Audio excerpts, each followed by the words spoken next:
On the night of Friday, October 22nd, 1886, the 1 1/2 story, 5-year-old cabin that the Poe family had rented burned down. The now burned cabin sat in an open field about a mile away from its closest neighbor. It had a one-door entrance and was composed of 2 rooms. One was used as a kitchen. Inside, there were 8 dead victims of this horrible fire. This tragedy had taken place near Flat Rock at a place on the waters of Stinking Creek in Knox County, Kentucky. Come along with us as we discover if this was simply a kitchen accident or if it was something more sinister at play here. Now, we are true to our nature about this story, and we will tear it up. This may make more than a few people upset, and we understand it. However, we have never been ones to just repeat things as the often told stories go. We understand that someone's grandma or someone's grandpa told that the people accused were guilty, and they could swear on it on a stack of Bibles that they were. However, we think that there is enough evidence given in the newspaper reports that there were several other possibilities and things that were not as they seemed on the surface. We try our best to look at all of the known evidence and let everyone decide for themselves if those accused of the crime should have been. All that we ask is that you take what we present to you and think for yourselves as the 13th juror. After all is said and done, would you have convicted them? All aboard the Kentucky-Tennessee Living Time Machine as it is preparing to depart into the story of the Poe family cabin fire. Please fasten your seatbelts and keep your arms and legs inside of the vehicle at all times. But to get going, we need your help. We still need to fire up that time machine to transport us. Please help us by clicking on the like, subscribe, and bell notification buttons down below. Not only does this fire up the time machine for our flight back in time, but it convinces the YouTube algorithm that we need a bigger vehicle to reach more people who love history as much as you do. Now, back to our story. The scene at the burned cabin. The 8 burned victims' names were Mrs. Kitty Poe, aged about 32 years old, wife of William Poe, and sister of Mr. B. M. Mitchell. The Poes' 5 children, aging in range from 9 years old to 15 months old. They were Molly, Axie, Lori, Pearlie, and William Archer William Poe. Also in the home was Mary Carnes, age 16, who was taken in by the Poe family to raise, and Melinda Burns, age 12, who was a hired girl. There are sources that Melinda Burns' name was being reported as Lizzie Adams. Mr. William Poe, age around 65 years old, was away from home on business. He worked for a log camp at Stony Fork of Straight Creek, just 5 miles away, to help support the family because they had fallen on hard times over the recent years. The next morning, when the cabin was found almost in ashes, a man named Collette came to the Stony Fork to bear the bad news to Poe that his family was now dead. Poe arrived at the family home late that evening, just before dark, to discover the charred remains of his family laying on a workbench in the yard. There was so little left of the 8 people that they were placed together in a single box and buried together in a single grave. And right here is where the story splits. The actual bodies could not be identified because simply there was not enough left of them to tell who was who. The only way that the victims are known is because they were the ones that lived in the house. This happened in the middle of the night, so there was nothing on the bodies at the time but bedclothes.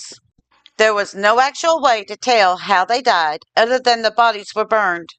At this time, there was no forensic teams to tell what happened by DNA evidence, nor arson teams to tell how the fire actually started. From this point forward, we have several possibilities. The first report of the fire. At first, murder was not suspected in the burning of the cabin, but simply a kitchen fire that had gotten out of control. We are given a great description of the crime scene and the first possibility of what actually happened in the cabin that does make sense from what was gathered at the scene at the time. After all, kitchen fires are the #1 reason why houses have burned down over the course of history. According to the source, the semi-weekly South Kentuckian, dated November 2nd, 1888. We have the following description of the scene that was reported shortly after this happened. Quote, it was composed of two rooms, one of which was used by the family as a kitchen, where it is supposed the fire originated. The family had all retired to the other room and, shutting the door, had gone to sleep, only to be awakened by the falling timbers when it was too late to help themselves. From the position of the remains after the fire had died out, it seems that one had reached the door and fallen back. Near where the window had stood, the body of the mother was found, by her side her helpless children, while the babe laid across her breast.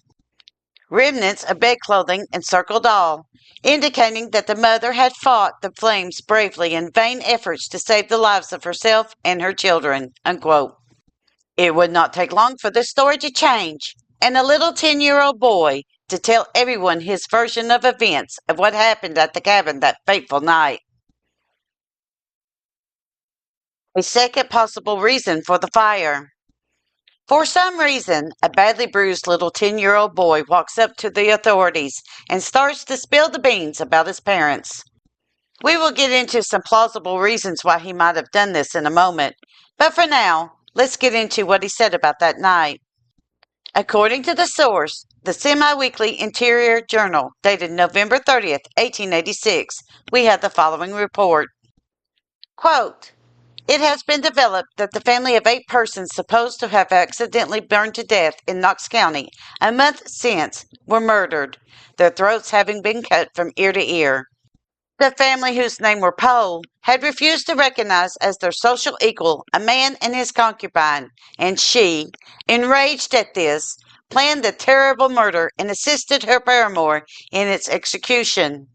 An illegitimate son of the pair tells the story and says, the family, all of whom were females, were all asleep in one room, and his father, with a razor, cut the throats of each from ear to ear, while his mother picked the bodies up, placed them in the middle of the floor, piled the contents of the 2 beds on them, and then set fire to them and the house.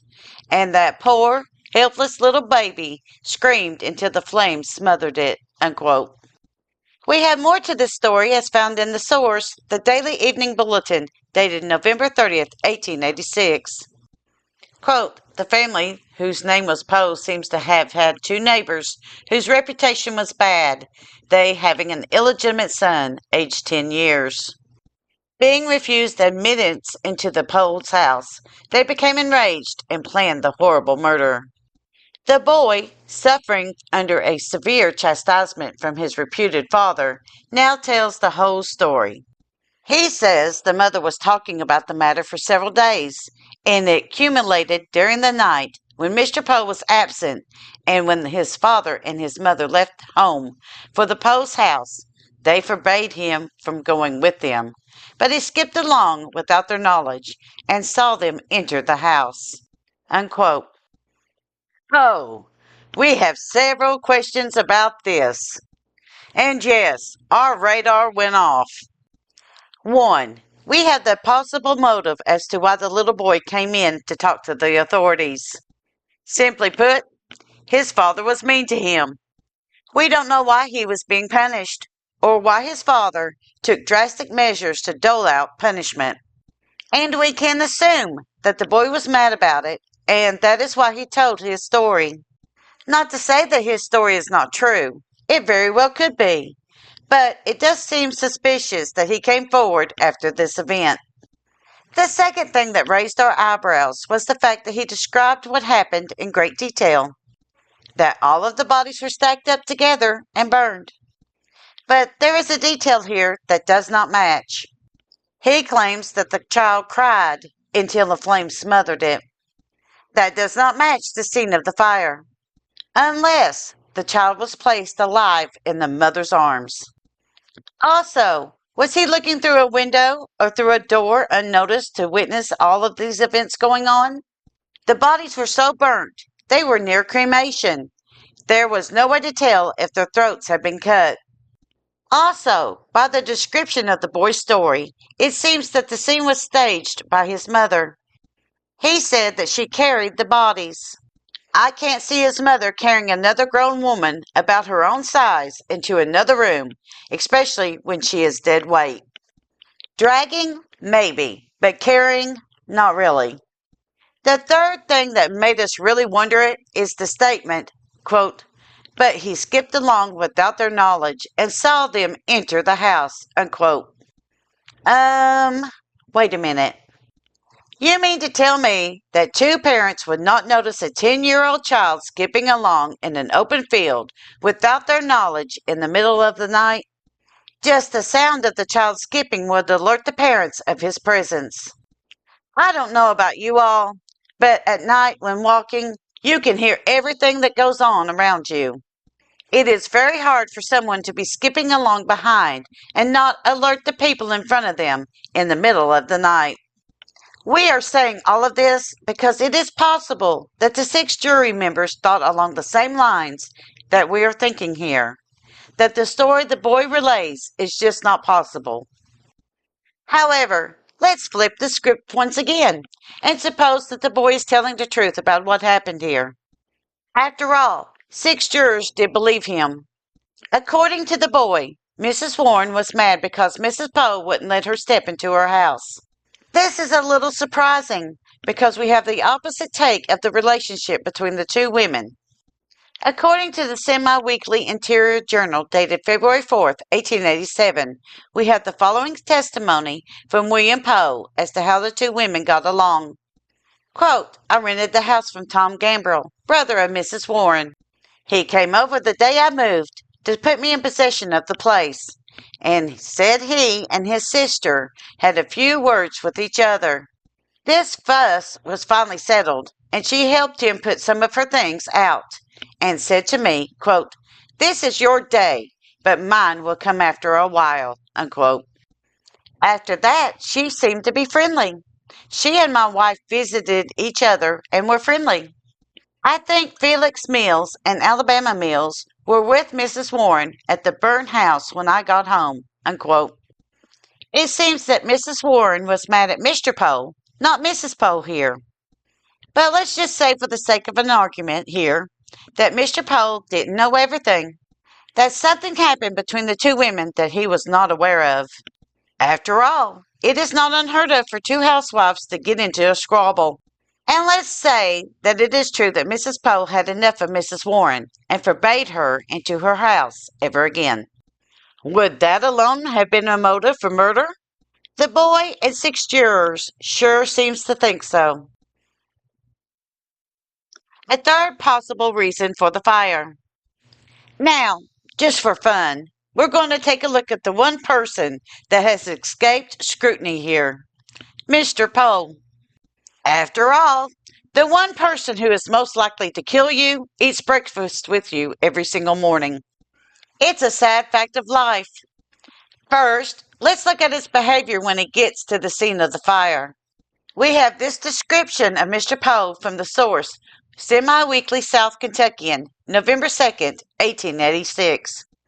Quote, William Poe, the terribly afflicted father who is suddenly left alone in the world, is almost crazed with grief over the occurrence. He is probably the best known man on the river connected with the log business. He is about 65 years old. Business has not prospered with him for some years past.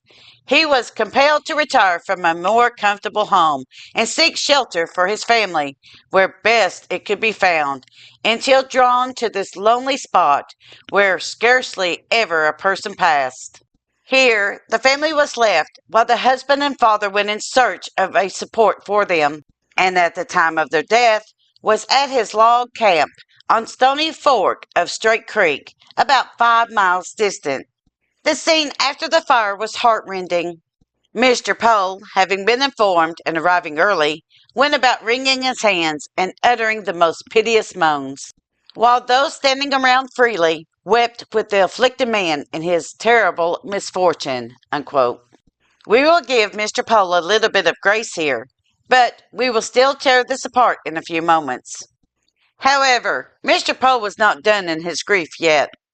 As we shall see when he is placed on the stand a few months later, according to the Semi-Weekly Interior Journal dated February 4th, 1887. Quote, Mr. W. A. Poe, an old man who seems almost prostrated with his grief, was the first witness placed upon the stand, unquote. Now, when telling this story to my husband Dave, he was like, hold up. The husband was never investigated over this? Why? I said, because he was 5 miles away working at a logging camp. He rolled his eyes and said, yeah, right. He reminded me that cops look for reactions to a crime scene when someone is told something shocking. Mr. Poe's reaction seems to be over the top, and it does send up a huge red flag that something is wrong with his behavior. Yes, the man is in shock. Yes, we agree he is in terrible grief. But was he really? So, now we have this possible scene. What if, and we are only saying what if, Mr. Poe went to his place to bed down for the night. As soon as he thought the coast was clear, he left the camp and traveled 5 miles to his home. Traveling along at walking speed, he should have reached home in about an hour or so, and if by horseback, he could get there faster. Not a lot of people traveled at night in 1886, so it would have been easy for him to make the distance unseen. He could have killed his family, taken the items from the cabin, and hid them for a more convenient time to blame someone if it was needed, set the fire to the cabin, and walk back to the logging camp unnoticed. After all, here he was retirement age with a wife, 5 young children, and 2 extra girls to feed. Back then, 65 was considered to be an old person who should be sitting on the porch in a rocking chair, not out there busting their onion trying to scrape a living. A huge first thing noticed in any investigation is the behavior of someone when they are told shocking news. Overreaction or underreaction are a huge giveaway. When you look at cases like Scott Peterson or Chris Watts today, their underreactions sent up huge red flags that something was amiss. In the other direction, the overreaction of Susan Smith when her boys were drowned gave her immediately away. And now here we have Mr. Poe wringing his hands, crying profusely, moaning and groaning and distraught. It seems to us to be way over the top of the cup. Another huge flag for us was that he took his family to the middle of nowhere. They were a mile away from their nearest neighbor, which makes us wonder if he did not plan all of this out in advance. After all, one of the biggest things that people who plan on doing something dastardly will do is to get their victims alone where they cannot seek help. While we cannot say that Mr. Poe did do it, we can say his actions were certainly suspicious, and he did have the perfect way to get away with it because of the behavior of Mrs. Warren and the story given by her son.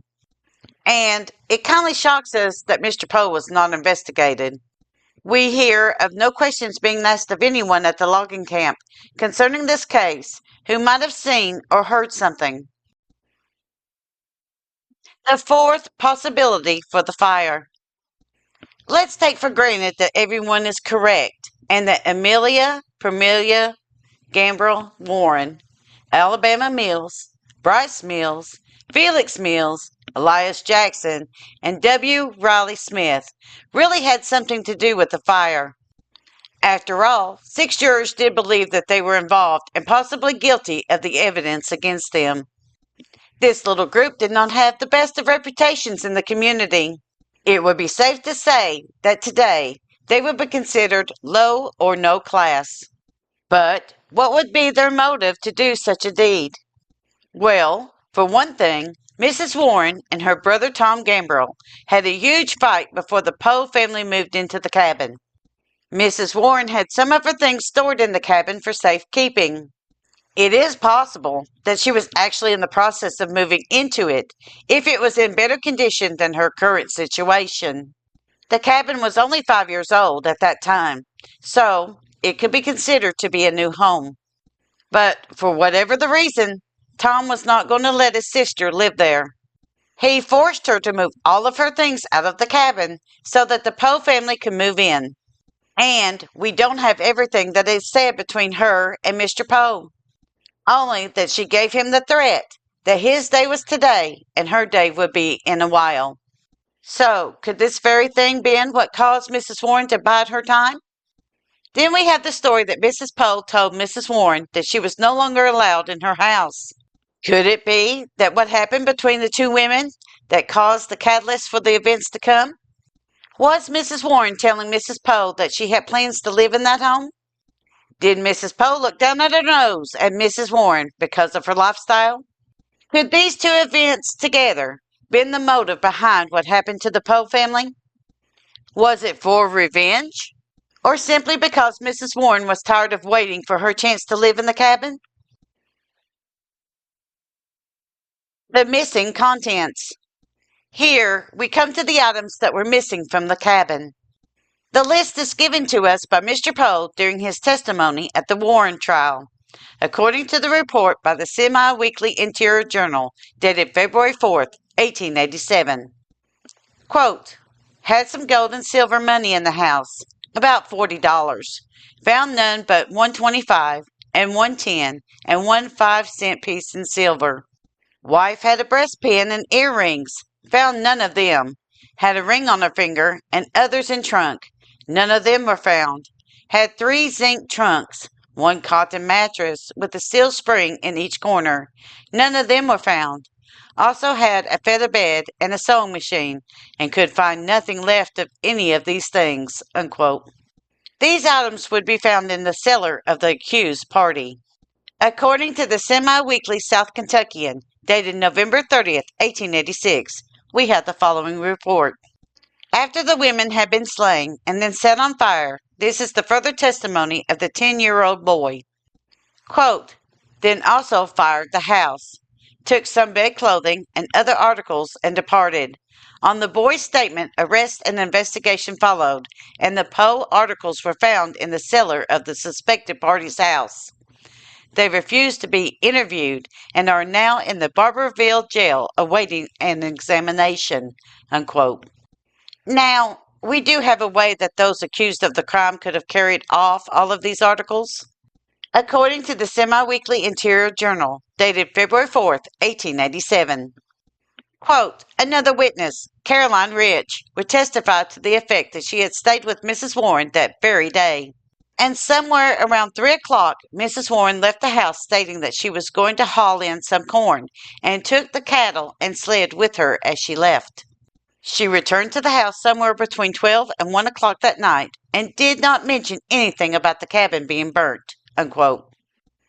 Okay, let's suppose that Mrs. Warren returned sometime just after midnight with the sled and cattle. If she had burned the cabin, she was not going to tell Caroline Rich what she did. And on the other hand, if it was Mr. Poe that burned the cabin, it might have happened later on that night after Mrs. Warren had passed by the cabin. She might have passed by it as the crime was taking place, just out of earshot, unaware of what was going on. Since we do not have an exact time as to when the cabin was set on fire, it does seem suspicious that Mrs. Warren passed by the cabin about the time that the crime was taking place.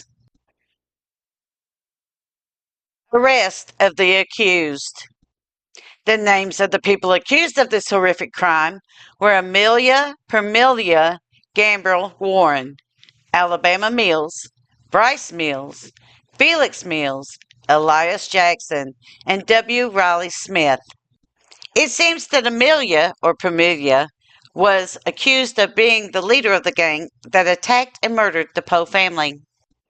We have the account of the arrest from the Semi-Weekly Interior Journal, dated January 21st, 1887. Quote, the Poe tragedy in Knox County, which has been the subject of so much sensational and other remark, culminated on Sunday morning in the arrest and lodgment in the Barberville jail of Amelia Warren, a lady of questionable virtue. Her lover, Bryce Mills, Elijah Jackson, Riley Smith, and Bam Mills, and Miranda Howard, suspected of the murder and subsequent cremation of the Poe family. 3 of the party were fortified in the house of the Warren woman, and 3 at Elias Jackson's. Winchester rifles and other weapons were found in both places, but so prompt were the actions of the detective hunter and his faithful little posse, consisting of Mr. B.B. Hatcher, a relative of the murdered family, and 6 others, that no resistance could be offered. The accused are hard-looking parties and deny the charges preferred against them.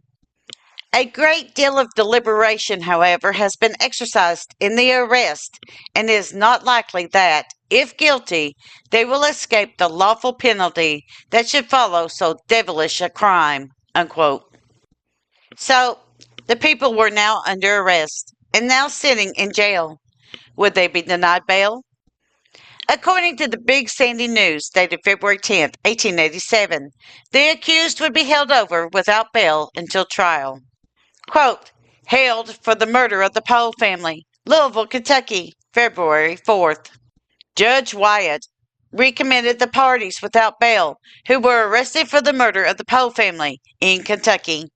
The prisoners were Miss Pamelia Warren, Bryce Mills, Miss Alabama Mills, Felix Mills, W. Raleigh Smith, and Elias Jackson. They will be tried at the March term of the Knox Circuit Court, if not sooner face mob justice, which seems probable. Unquote. People were upset by the Poe family's tragic events. If the party did not do it, they were the perfect scapegoats. Either way, the mob was gathering to make sure that justice was served. The trial. The trial took several days to complete. It seems that both parties had a lot of witnesses willing to testify as to what happened that night. According to the source, Semi-Weekly Interior Journal, dated February 4th, 1887, which contains the summary of the trial. Quote, the first testimony was taken in the case on last Tuesday. About 30 or 50 witnesses were examined by the Commonwealth, while the 6 defendants and 5 or 6 witnesses have been examined on the other side. A large number of other witnesses have been summoned on the part of the defense. The Commonwealth will then offer a few witnesses in rebuttal. Mr. W. A. Poe, an old man, who seems almost prostrated with his great grief, was the first witness placed upon the stand. Unquote.